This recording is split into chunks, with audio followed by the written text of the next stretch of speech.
Hello, welcome back to Steady's Junction. Another video today. This one a bit more exciting than the last. The last one was the gas regulator, but today we'll be installing the Summerlands chuffer. I'm really quite excited to get this one fitted and see how it sounds. So we ordered the Summerlands chuffer.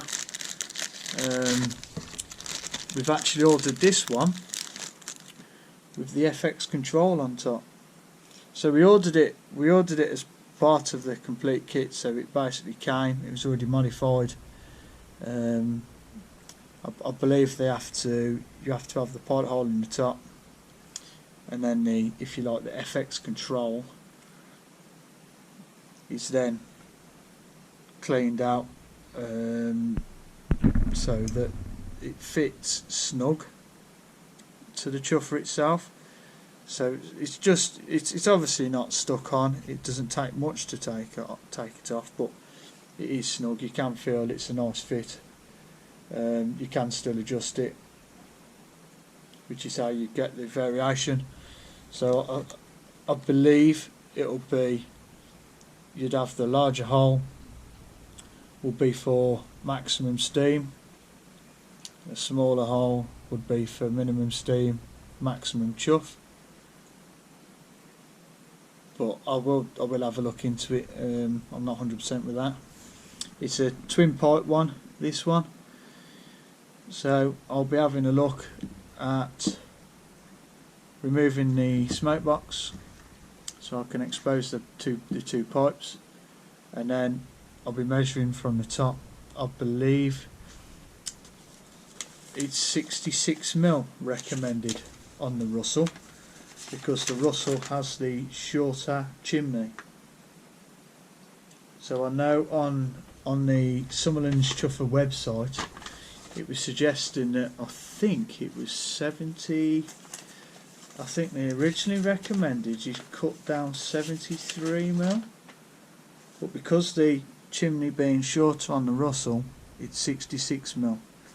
It will leave the chuffer about 2mm from sort of the top of the chimney just from the top of the chimney, about 2mm, because the idea is you need to have the, if you like, the whistle part.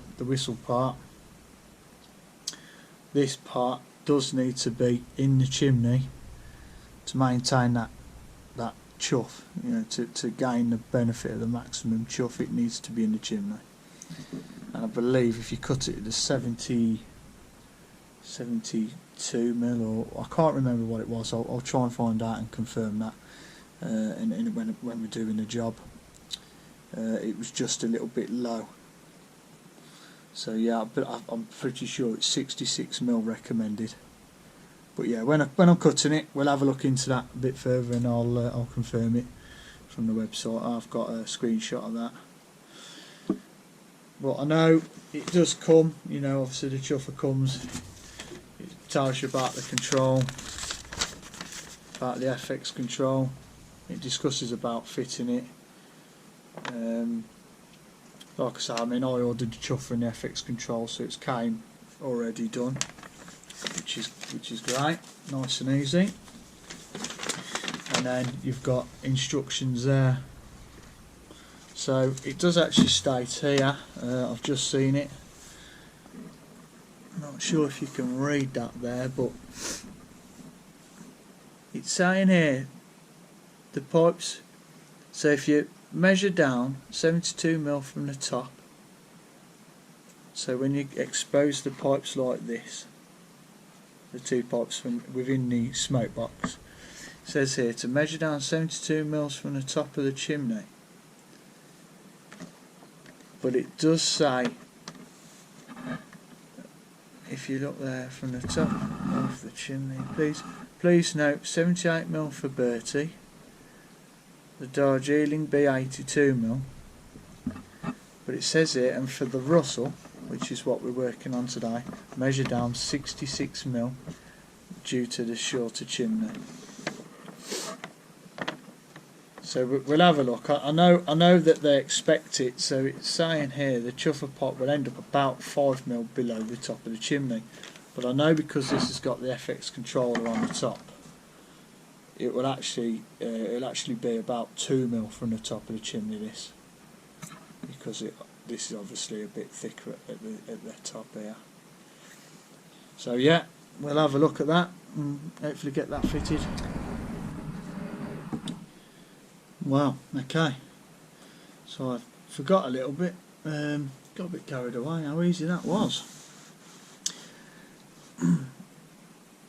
So once the cab's off, you need to remove the front foot plate. So there's 2 screws. You'll take those 2 screws out and remove the front foot plate. And then on the Russell, if I stand it up on its end, and I'll just have to move the camera to show you. So on the underside, sorry it looks a bit dark, you'll see 2 Phillips screws, or flat blade screwdrivers, sorry, flathead screws. There's one there, and then one that side, just above my thumb. It's not the best. It's not the best for light and there it is. So you can just see it just above my thumb there. There's one screw, and then the same this side. If I can get in enough again, just catch the light on it. There it is. There, just above my nail. There. You literally undo those. They're a little bit fiddly, but as you undo those, you will start to feel the smoke box loosen, and then you'll get to a point where you know that the screws are undone, you can't do them anymore. So if you lift just slightly, just so you can feel that loose, so you know the screws are out and undone, you'll sort of pull it towards the front of the loco, but lifting up a bit, just so you can feel it unhook at the bottom, like so.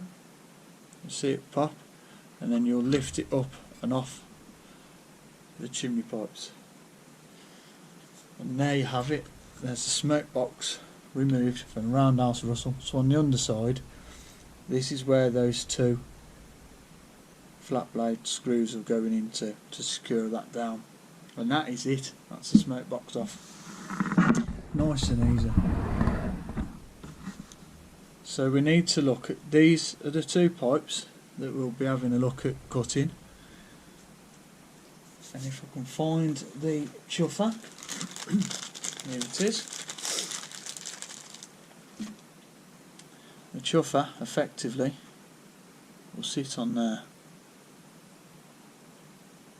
So a couple of things to note while we're doing this. Obviously, one, I'm not taking any responsibility for anybody that may do it, have a go at doing it and possibly get it wrong. Unfortunately, this is something you'll be doing on your own free will.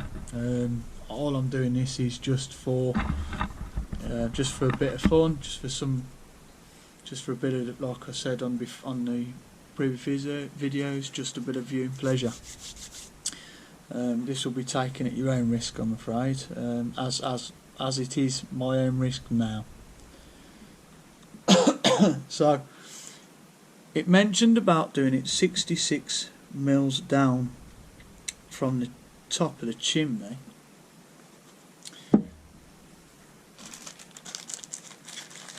Rather than the pipes themselves. So if I go back to the instructions that came, if you remember earlier, so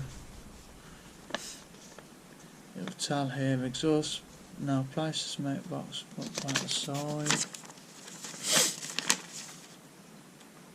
Okay.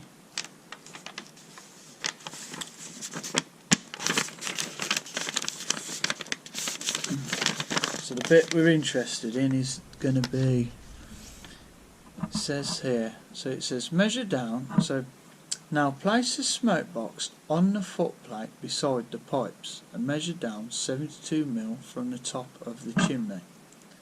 For Bertie it's 78mm, for Darjeeling B it's 82mm due to the longer chimneys, and for the Russell measure down 66mm due to the shorter chimney, or shorter one it says there. Mark both pipes at this point for cutting, and then check again, because the chuffer adapter is a push fit on these pipes, so you literally just push fit them on. There's no soldering or anything required, no gluing. They are literally just a push fit.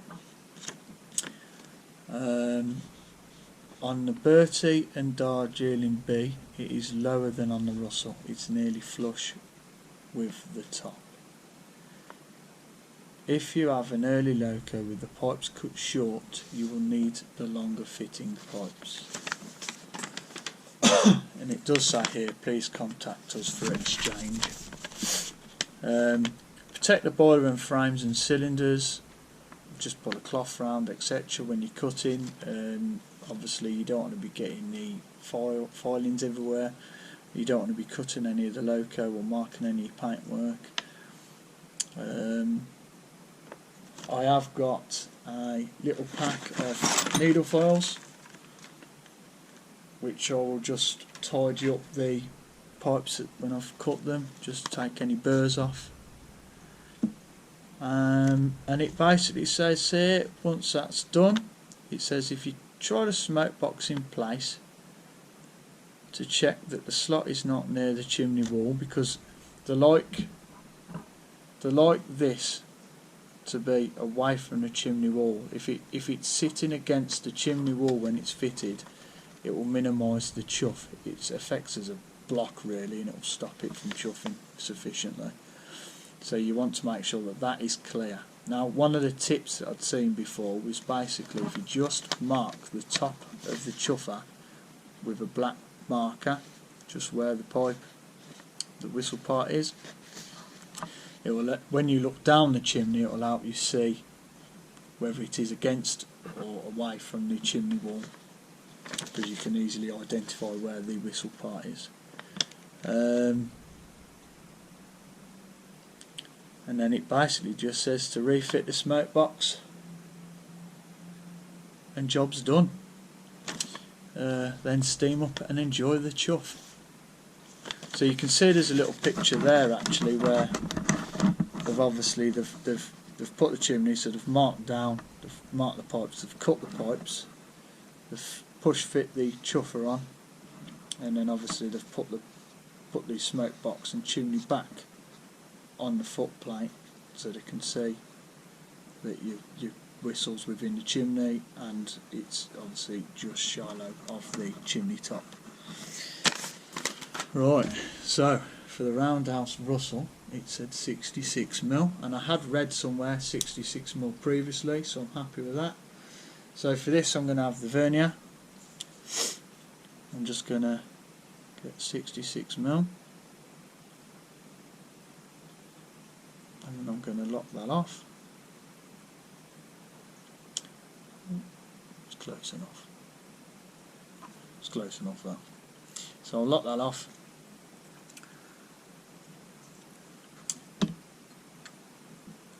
If I put that on there as described. So that's resting. The smoke box is now resting on a foot plate.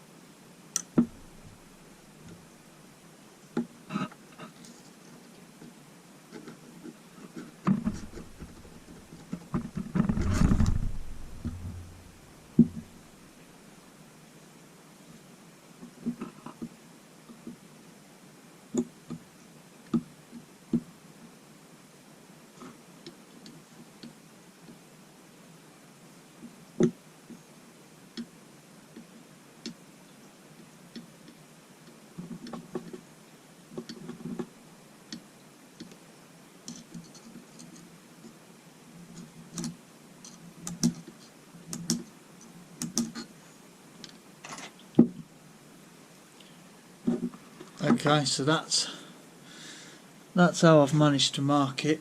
It's a little bit awkward actually, that is, but that's how I've marked it. So that's having the smoke box on there. If it was on the, it's just trying to get into there once you've done it, just so you can double check. But for me, I think just having that at a bit of an angle, and then holding the vernier from the top of the chimney so it's flat across the top of the chimney like so. Just making sure that it's not too, and then just mark it like I did. It might be easier. I mean, that's pretty good. The marks there, there's two scratches on there. They look quite happy. I'm quite happy with where they're placed. But if I do, I'm not going to cut yet. I'm going to have a little bit of a think about where that is. So if I was to cut here, once I push the chuffer on, it's going to sit about there. So I need to imagine if that's sitting there, when the smoke box chimney's back on, where's it going to be in relation? And if you look at that actually, because we're aiming, if you remember me saying at the start on this, because I've got the FX control, we're aiming to be around 2mm below, and I think that is going to be pretty close. So you can see from there that if it does sit there, there's the whistle part, which is in the bottom of the chimney, which is what you're aiming for.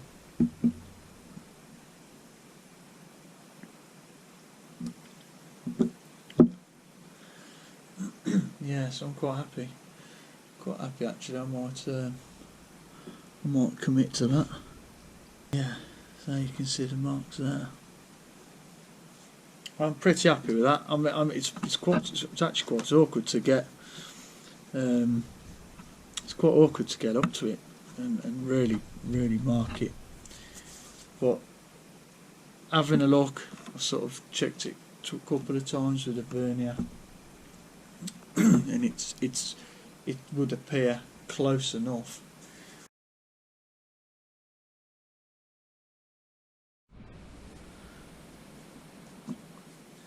Right, okay, so it was just me being a little bit nervous, and I shouldn't have been. So it was cut fine. It was cut fine. I haven't touched it. All I done was basically held the pipes, got the pliers, held this brass pot here, and then I twisted as I pushed down. And I think all that's done is caused the pipes to twist inside, and obviously it's gone on further, or gone on all the way now. So that is on. That's on good and proper.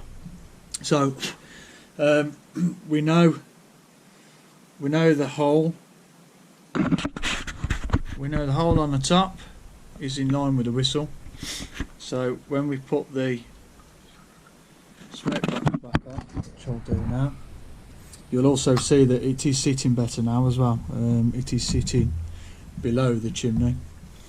But one thing I just want to point out is obviously the gap. You can see, if I get the torch, so you can see there's plenty of gap down the side there. So the dots, the holes at the front, but as you can see it's not against the chimney wall, which is perfect. I'm not sure if you can see that, but yeah, it's obviously nice and clear. And again, if I put on the FX adapter, when that goes on, you can now see that it sits slightly below the chimney. So I know they've sort of suggested 5 mil, but I'd imagine with the FX it was going to be, I'm sure I read somewhere it was saying 2 mil.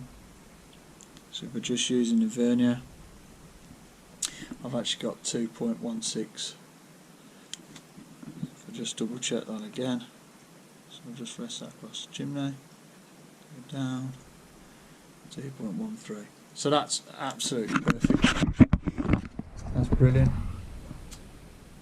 So there you have it. There's we know we've got the Summerlands chuffer fitted, the FX in there with 2 mil below the chimney. So I'll have a look at securing these screws on the underside back onto the smoke box, and then it'll be put the cab and tanks back on, and then we'll have a look at firing it up. Yep, so as I was showing you earlier, so there's these 2 screws on the underside. Not sure how good you'll see it, but there's the 2 screws for the smoke box there. It's not great, I'm ever so sorry, the light's really bad. Right, so I have done them up, the 2. They were a bit of a pain to get started, to be honest. Once they got going, it was okay, but yeah, I did struggle with those, getting those started. But the back in, they're secured, which is the main thing. So that's the smoke box back on. Then we just need to put the foot plate back on.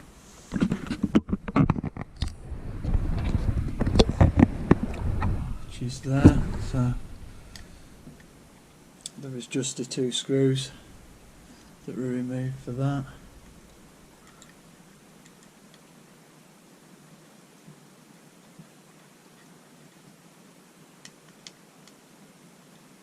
Just unstart those ones.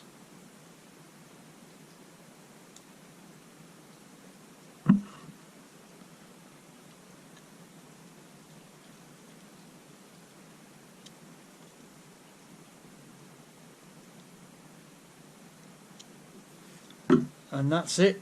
Cab, put the cab on with the tanks.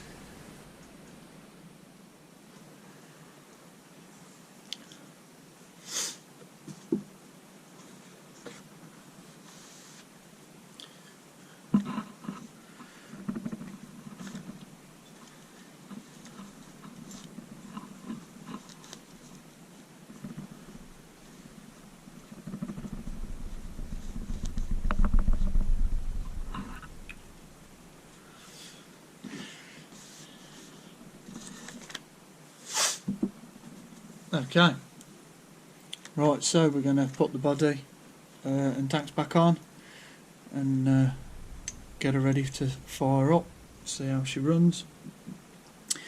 So as per previous videos, you'll see that there is one with me removing the cab, etc., and so I'm not going to talk about it too much. It would just be a case of nip these up here on the front, so 2 either side. That one,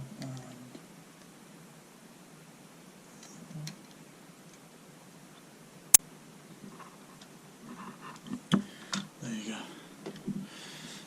And just like that, the cab's back on.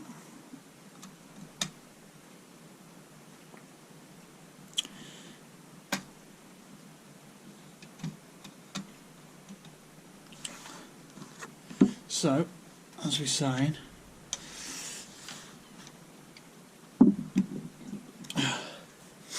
that's it. So we've done the jobs we needed to do. Everything's now back on, nice and secure. So that's it. Obviously with the body, the cab back on, and all that's left to do really is start her up and try her. So yeah, that's brilliant. That's a job well done, and ready for the next one, I suppose. So thank you very much for watching.